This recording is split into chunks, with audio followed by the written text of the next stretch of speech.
আমি আল্লাহ পাক রমজান মাসকে তোমাদের জন্য রহমত করেছি। জোরে বলুন সুবহানাল্লাহ। আমি আপনাদেরকে পূর্বে বলেছিলাম মাহে রমজান সামনে আগত, মাহে রমজান, আহলান সাহলান মাহে রমজান। সেই মাহে রমজান বলতে বলতে দূর পর্যন্ত চলে আসলাম। আমার আল্লাহ পাক কোরআন শরীফে জানিয়ে দিলেন শাহরু রমাদান আল্লাযী উনজিলা ফীহিল কুরআন হুদাল লিন-নাস ওয়া বায়িনাতিন মিনাল হুদা ওয়াল ফুরকান। সুবহানাল্লাহ, আরো জোরে বলুন সুবহানাল্লাহ। আল্লাহ পাক রমজান মাসে আসমানি কিতাব, যে কিতাব দিয়ে আপনি আপনার ছেলে মেয়ে বিবি বাচ্চা আলাদেরকে আপনি শিক্ষা দেবেন, দীক্ষা দেবেন, সেই কোরআন আমার আল্লাহ পাক রমজানুল মুবারক মাসে অবতীর্ণ করেছেন। সুবহানাল্লাহ। মানুষ যদি এই কোরআনটাকে সত্য বলে মেনে নেয়, আমি প্রথমে বলছিলাম আল্লাহকে কেন মানবো? আল্লাহ আমাদেরকে কি উপকার করেছে যদি একটু চিন্তা করি। আল্লাহকে মানা আমাদের সকলের জন্য সহজ হয়ে যায়। আল্লাহ পাক বললেন এই কোরআনটা তোমাদের জন্য আমি আল্লাহ হেদায়েত করে পাঠিয়েছি। এই কোরআন যদি কেউ মেনে নেয়, কোরআনের আদেশ নিষেধ যদি কেউ মেনে নেয়, দুনিয়া আখিরাতে ওই বান্দা বান্দি, ওই কমিটি, আপনার ওই মানকাইন, আপনার কিনা ওই কমিটি, তারা উপকৃত হবে।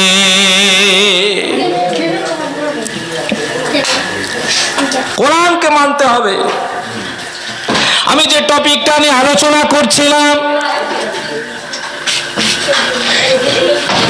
ছেলে সন্তান নিয়ে বাপ মাকে নিয়ে, এখন আব্বা মা গরিব হয়ে আপনার কিনা জয়ীব হয়ে গিয়েছে, দুর্বল হয়ে গিয়েছে, আব্বা মা অসুস্থ হয়ে গিয়েছে। আল্লাহ পাক রমজানুল মাসে কোরআন শরীফ অবতীর্ণ করেছেন মানুষের হেদায়েতের জন্য।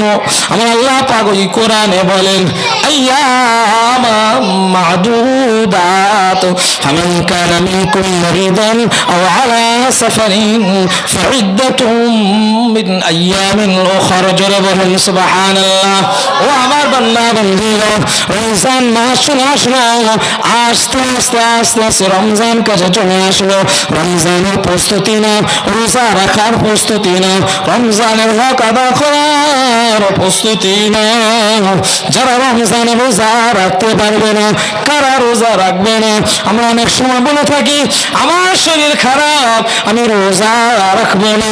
আমার আল্লাহ বলে কেমন শরীর খারাপ, কি রকম শরীর খারাপ, রোজা চলবে আর চলবে না। আমার আল্লাহ পাক ক্লিয়ার করে দিয়েছেন। যারা বলুন সুবহানাল্লাহ। أياما معدودات فمن كان منكم مريضا أو على سفر فعدة من أيام أخرى। আমার আল্লাহ বললেন তোমরা যে অসুস্থ থাকবে, যে মুসাফির হালাতে থাকবে, সফর অবস্থায় থাকবে, আমার আল্লাহ পাক এই দুই শ্রেণীর মানুষের জন্য রোজা ওই সময় রাখাকে আমার আল্লাহ পাক নিষেধ করেছে। তোরা যদি এত কথা বলবি তাহলে আমি অফ করব। এই বাবা তুই চুপ কর, তুই চুপ কর। তা রোজা কে রাখবে না রোজার সময়? রমজান মাসে যে মানুষটা অসুস্থ আর যে মানুষটা কি মুসাফির, সফরের মধ্যে থাকবেন, ভ্রমণের মধ্যে থাকবেন, এই দুই শ্রেণীর মানুষ রোজা রাখা রোজার সময় নিষেধ করেছেন। তবে হ্যাঁ, আল্লাহ বলছেন আইয়ামাম মা'দুদাত, ওই দিনগুলো তোমরা কি করবে? গণনা করে রাখবে। যে দিনগুলো তুমি মুসাফির হালাতে ছিলে আর অসুস্থতার মধ্যে ছিলে, ওই দিনগুলো গণনা করে রাখবে। রমজানের পরে 11 মাস ধরে ওই কাজা রোজাগুলো, ছেড়ে যাওয়া রোজাগুলো তোমরা আদা করে দেবে। জোরে বলুন সুবহানাল্লাহ। কথাটা বুঝতে পেরেছেন? এটা শরিয়াত। ভালো করে শুনুন। এখন কি রকম অসুস্থ হলে আমি রোজা রাখতে পারবো না, অনেক সময় বলে হুজুর আমার গ্যাস হয়েছে, অম্বল হয়, অম্ল হয়, ফসকা ঢেকুর হয় রোজা রাখলে, ওই জন্য রোজা রাখি না। আল্লাহ বলবে চলবে না, ওর জন্য ট্রিটমেন্ট আছে, ডাক্তারের কাছে যাও, গ্যাসের বড়ি খাও, 1-2 দিন পরে সুস্থ হয়ে যাবে। এরকম অসুস্থতা নয়। আমি কয়েকটি অসুস্থতার কারণ দেখিয়ে দিচ্ছি আপনাকে, নিশ্চয় একটা ধারণা তৈরি হবে যে কিরকম কোয়ালিটির অসুস্থ হলে রোজা রাখা চলবে না। ধরুন ডাক্তার প্রেসক্রিপশন করে দিয়েছে আপনাকে যে রমজান মাসে রোজা রাখলে তোমার শরীরের ক্ষতি হবে, রোজা রাখবে না, নিষেধ করেছে ডাক্তার। কি এরকম রোগ হয় কি হয় না? ওই মানুষটা অসুস্থ, ওই মানুষটা রোজার সময় রোজা রাখা চলবে না, সুস্থ হয়ে গেলে রোজা রাখবে রমজান পরের মাসে। 1 নম্বর অসুস্থ। 2 নম্বর এরকম অসুস্থ যেটা আমাদের মা বোনেদের মাসে হয়, প্রাকৃতিক খোদাই তরফ থেকে এই অসুস্থ। এই অসুস্থ কতদিন? 10 দিন ভিতরে। 10 দিনের ঊর্ধ্বে যেটা হবে ওটা অসুস্থ না, ওটা হচ্ছে রোগ। ওর জন্য ট্রিটমেন্ট, ডাক্তার দেখাতে হবে। এই 5 থেকে 10 দিন বা 3 থেকে 10 দিন, এই যে টাইমটা মা বোনেদের জন্য আল্লাহ পাক ওই সময় রোজা রাখাকে নিষেধ করেছেন। আল্লাহ তাদেরকে বলছেন তোমরা এই দিনগুলো গণনা করে রাখবে, রমজানের পরের মাসগুলো তোমরা এগুলোকে আদা করে দেবে। জোরে বলুন না সুবহানাল্লাহ। আর রোজার সময় যে নামাজগুলো ছেড়ে যায়, ও নামাজগুলো একেবারে আমার আল্লাহ পাক ওই মা বোনেদের জন্য মাফ করে দিয়েছেন। জোরে বলুন না সুবহানাল্লাহ। মা বোনেদেরকে সহজ না কঠিন ইসলাম মানা? একদম সহজ না। নামাজকারের মা ভয়, আমাদের জন্য সহজ। আমরা যখন অসুস্থ হয়ে যাব, সফরে থাকব, ভ্রমণে থাকব, আল্লাহর জন্য সফর করব, ইসলামের জন্য সফর করব, আমার সৎ নিয়তে ভালো নিয়তে সফর করব, সফর হালাতে রোজা রাখাটা আমার আল্লাহ পাক আমাদের জন্য নিষেধ করে দিয়েছে। সেই দিনগুলো গণনা করে রাখবো, বুঝতে পারছি? এখন সফর হালাতটা কাকে বলে, মুসাফির হালাতটা কাকে বলে? মুসাফির কাকে বলে? বাড়ি থেকে 48 মাইল দূরে 15 দিনের মধ্যে, এই তোরা চাটা বন্ধ কর না, আমার মাথাটা ওইদিকে চলে যাচ্ছে খালি চার দিকে। আমি একটা গুরুত্বপূর্ণ কথা বলছি, তো একটা মুড থাকে বলার। বক্তার সামনে যখন আপনি না ওই খামাখাই গুলাবেন, চোখ এদিক এদিক করবেন, তখন গুলিয়ে যাবে, মুড গুলিয়ে যায়। এটা হিসাব, চা খেতেই হবে। আমি যে কথাগুলো বলছি যদি জীবনে ফিট করে লাও, মেনে লাও, শুনে লাও, বুঝে লাও, শরীয়ত জানা হয়ে যাবে। চার থেকে অনেক দামি জিনিস, কি কথা ঠিক না বল? 77 থেকে 78 মাইল কিলোমিটার, আর মাইল হিসাব করলে 48 মাইল। বাড়ি থেকে, নিজের বাড়ি থেকে, যেখানে আপনার স্ত্রী থাকেন ওই বাড়ি থেকে যদি আপনি দূরে কোনো জায়গায় ভ্রমণ করেন, সফর করেন, তখন আপনি মুসাফির হয়ে যাবেন। যদি 15 দিনের মধ্যে আপনি যদি বাড়িতে না আসার যদি চিন্তা ভাবনা করেন, আসার, আর যদি 15 দিনের বেশি অবস্থান করার যদি সংকল্প থাকে, তখন আপনি সেখানে মুসাফির হবেন না, তখন আপনি মুকিম হবেন। যেমন নামাজ পড়তে হয় 4 রাকাত বাড়িতে, 3 রাকাত, 4 রাকাত, ওইভাবে জোহরের নামাজ, আসরের নামাজ, ইশার নামাজ যেভাবে পড়ি আমরা 4 রাকাত, ওইখানেও ওইভাবে পড়ব। কিন্তু মুসাফির হালাতে আমি 4 রাকাত নামাজগুলো 2 রাকাত করে পড়ব। জোহরে 4 রাকাত, আসরে 4 রাকাত ফরজ নামাজ আছে না নাই? ইশার ফরজ নামাজ 4 রাকাত, কিন্তু মাগরিবের ফরজ নামাজ হলো 3 রাকাত। আপনি যখন 4 রাকাত বিশিষ্ট ফরজ নামাজগুলো, ওই নামাজগুলো মুসাফির হালাতে আপনার জন্য আল্লাহ তাআলা 2 রাকাত করে দিয়েছেন। যারা বলেন সুবহানাল্লাহ। সহজ করেন আমাদের জন্য। ইসলাম কঠিন না, ইসলাম একদম সহজ। 3 রাকাত বিশিষ্ট নামাজগুলো আপনাকে সফরের হালাতে 3 রাকাত আপনাকেই পড়তেই হবে। যেমন মাগরিবের নামাজ 3 রাকাত, বিতিরের নামাজ ওয়াজিব নামাজ 3 রাকাত, ও 3 রাকাত বিশিষ্ট নামাজগুলো আপনাকে আমাকে 3 রাকাত সফরের হালাতে মুসাফির হালাতে পড়তেই হবে। বাকি 4 রাকাত নামাজগুলো 2 রাকাত করে পড়তেই হবে। আর 2 রাকাত নামাজ যেটা আছে ওটাই 2 রাকাত পড়তেই হবে।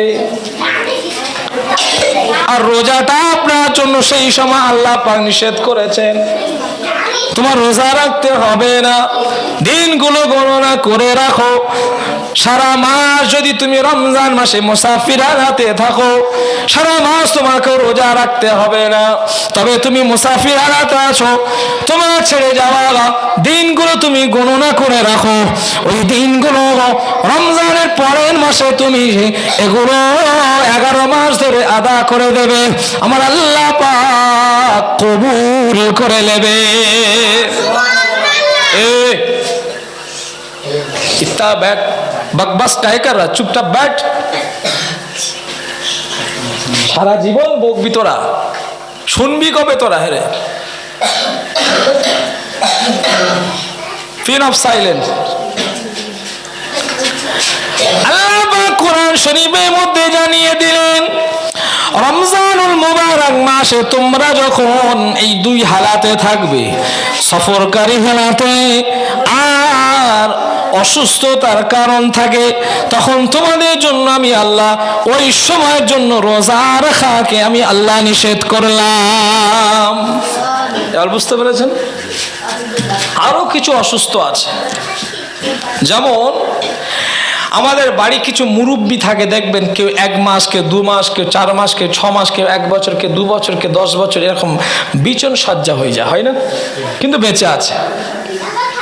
ওই মানুষগুলো মানে রোজা রাখার ক্ষমতা নেই, কি এরকম থাকে কিনা, মাজুর একদম অসুস্থ ব্যক্তি আছে না, তাহলে ওই মানুষ তো রোজা রাখতে পারবে না। সব রমজান মাসের রোজা তো ফরজ রোজা, কি গো, 5 ওয়াক্ত নামাজ যেমন ফরজ, রমজানের 1 মাস রোজা রাখাও কি ফরজ। রমজানের রোজা পেলো, রোজা যদি না রাখে তো গুনাহ হবে, ফরজ তরফ হবে। অসুস্থতার কারণে নামাজ ছাড় আছে কি? আপনি যদি দাঁড়িয়ে নামাজ পড়ার ক্ষমতা না থাকে, আপনি বসে বসে নামাজ পড়বেন, কি গো হুকুম না? আপনি যদি বসে বসে নামাজ যদি না পড়তে পারেন, আপনি শুয়ে শুয়ে ইশারা নামাজ পড়বেন, নামাজ ছাড় নেই। ব্রেন যতক্ষণ পর্যন্ত ঠিক রয়েছে, মেমোরি যতক্ষণ পর্যন্ত কাজ করে ঠিক থাকবে, ততক্ষণ পর্যন্ত আমার আপনার উপরে নামাজ পড়াটা ফরজ হয়ে থাকবে।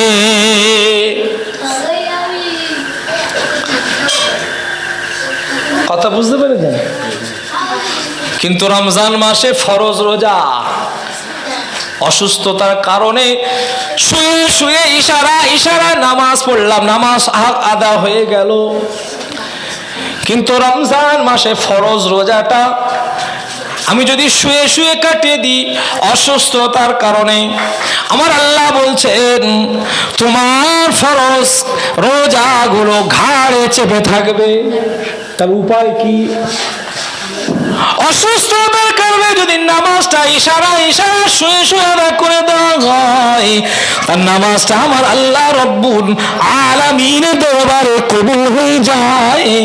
কিন্তু কোন বান্দা যদি অসুস্থতার কারণে রোজাটা ছেড়ে দেয়, তার হুকুম কি, শরিয়াতের হুকুম কি, উসুল কি, নিয়ম কি, কি হবে বলুন?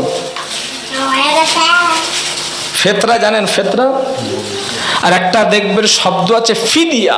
কি বললাম? ফিদিয়া। ফেতরা আর ফিদিয়া কিন্তু এক না, বলো।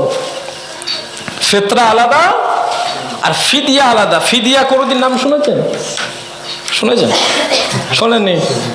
আজকে শুনে যায়। শরিয়াতের কথা এগুলো আমরা জানি না, অনেকেই জানি, ম্যাক্সিমাম মানুষ জানি না ফিদিয়া কাকে বলে। দিও না, এরকম ব্যক্তি অনেকের বাড়িতে আছে, রোজা রাখেই না, রাখতে পারবে না, ডাক্তার নিষেধ করেছেন, আর সারা জীবন সে রোজা রাখতেও পারবে না, দিনের পর দিন শরীরটা অবনতির দিকে যাচ্ছে। তাহলে সে ফরজ রোজাগুলো ছাড়তে যে গুনাহ হচ্ছে। তো আল্লাহ কোরআনে দিয়েছেন হুকুমগুলো আল্লাহর রাসূল সেই রকম আমার